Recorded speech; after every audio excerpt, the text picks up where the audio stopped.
Bill was born in Alaska, Anchorage, Alaska. He didn't finish his school. He went up to ninth grade, and most of his life he spent his life in orphan. That's what he told me. He grew up in an orphan, and there on he went on his own. Went to L.A. somewhere between 59 and 60. And he there, and his main role was musician. He played musician. Well, that's how I met him, through a musician. And he also worked as a welder, and he was a counselor, and he was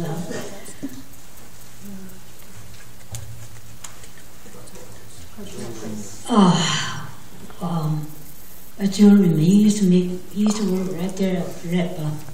You all know where that is. And Bill liked to play a musician a lot. And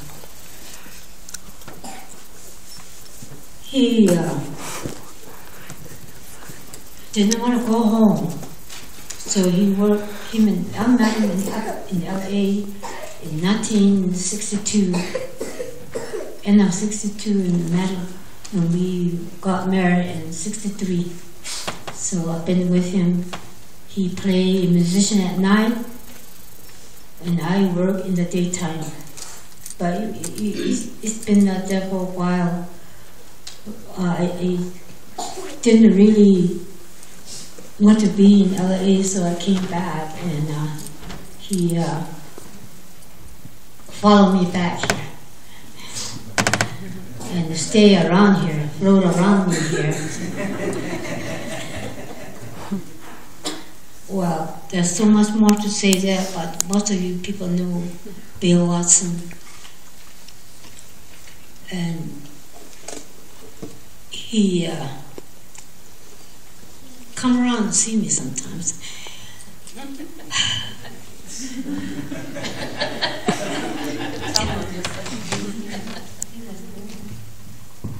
My daughter Eleanor has the utility. I'd like to be story, but she's not here, so I will say that he was born in 1940 in Anchorage, Alaska, and he passed away.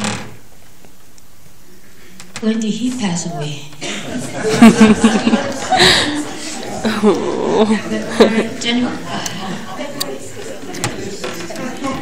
February 16.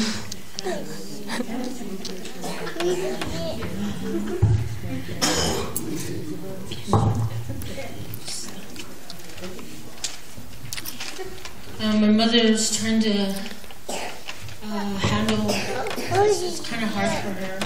But you know, she's human. She learned everything she knows. And her personality came from my dad, because when she came off the reservation, she didn't know how to smile and stuff, and she was constantly serious.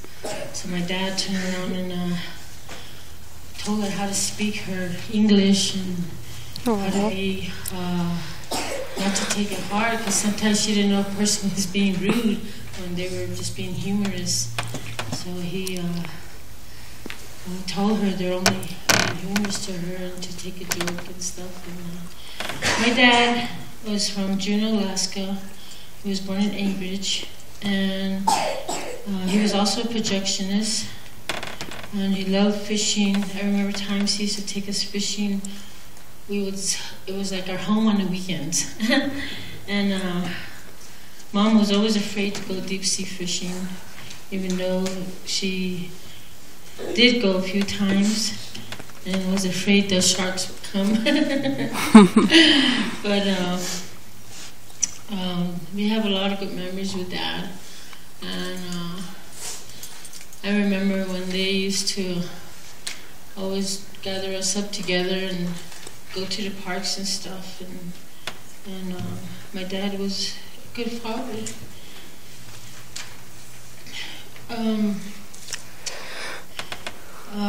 When they met, he was playing, and she was sitting at the table, and he asked her to dance, and of course she was hesitant.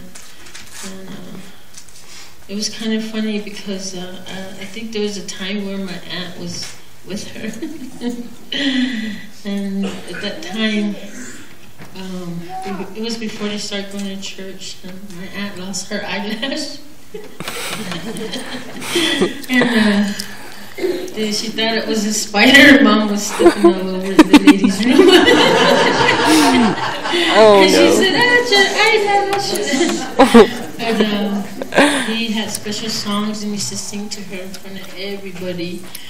And he used to dance with her, and he was a very good husband and a father. There's a lot of things to remember. I remember we, on the weekends, we have barbecues all the time, and our main dish at home was always seafood, all different types of seafood. We never grew up on mutton, hamburger, or anything like that. It was always octopus, abalone, or bonita, or something. And so Mom became a chef in making homemade fish sticks. Every time we'd have barbecues, I remember her and Uncle Vince used to pick her up and throw her in the swimming pool, in our swimming pool. They would have water fights and stuff. And,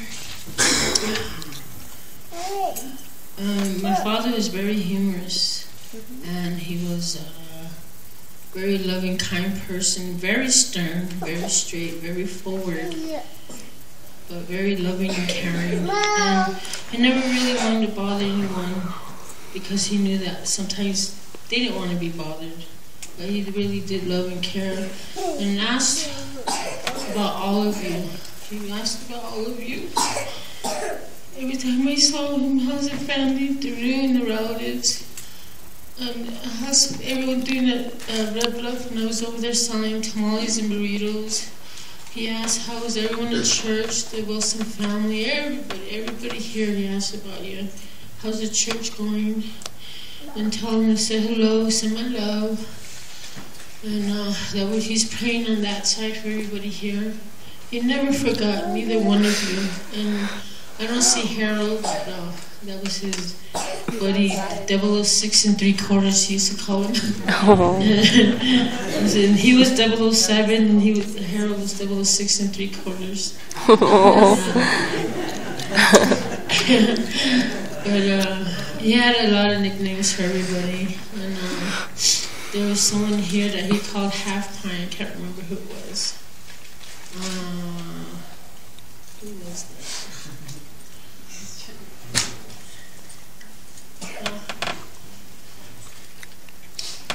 Anyway, but he loved every one of you very much, and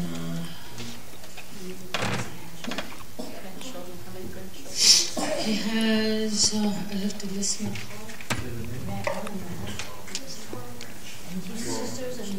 He has 12 grandchildren. We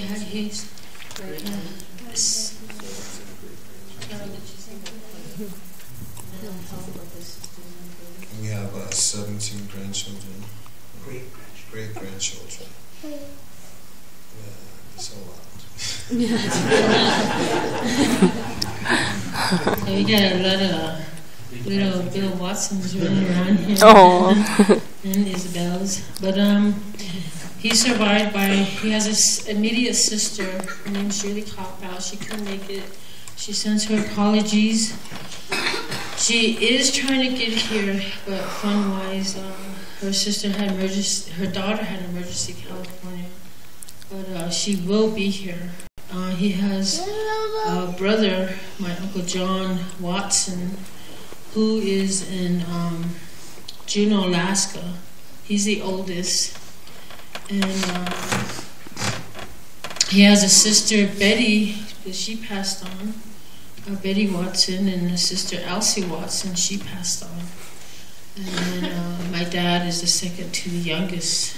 Julie's the youngest, who's in Nevada now. Or she may be on her way or here. But he was second to the youngest, and I know he was loved very much. He told me about his family and how good they were to him. But when his foster parents passed away, he found his real father. His name is William James Watson Sr. Looks just like him. And his mother's name is Mary Hanson Watson. She's also Tlingit. Our grandfather's part Russian and Tlingit, and my grandma's full Tlingit.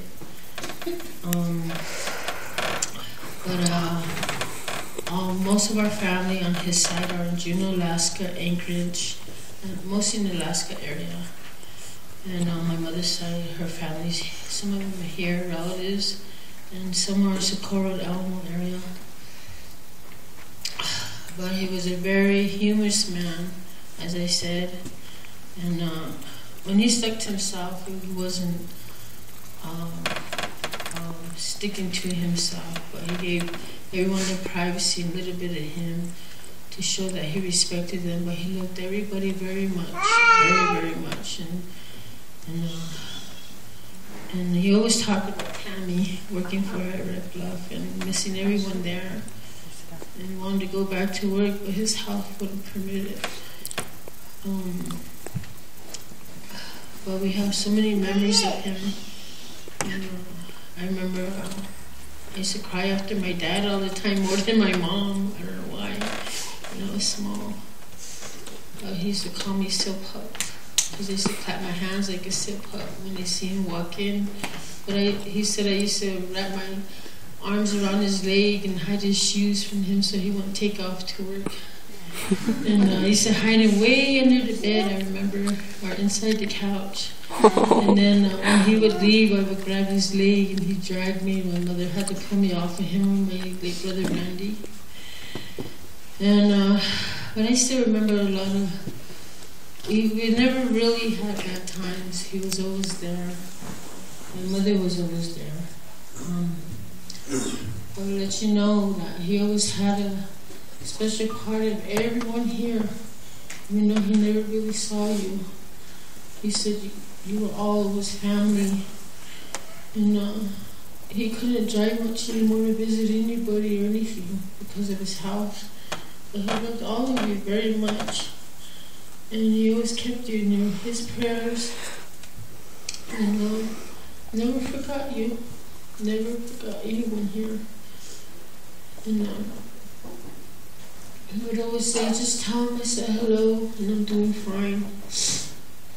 But one thing I know, when I seen him at the hospital, he said to everyone know that he's okay, he's happy, he made his peace with God.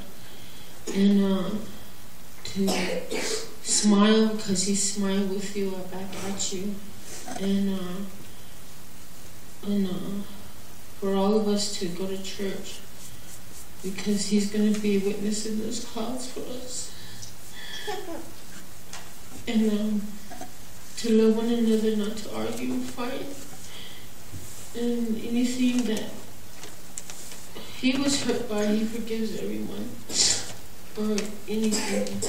But he said love one another and help one another. And be strong with one another and stick together as a family, whether you're in-laws or not, or you're in the family.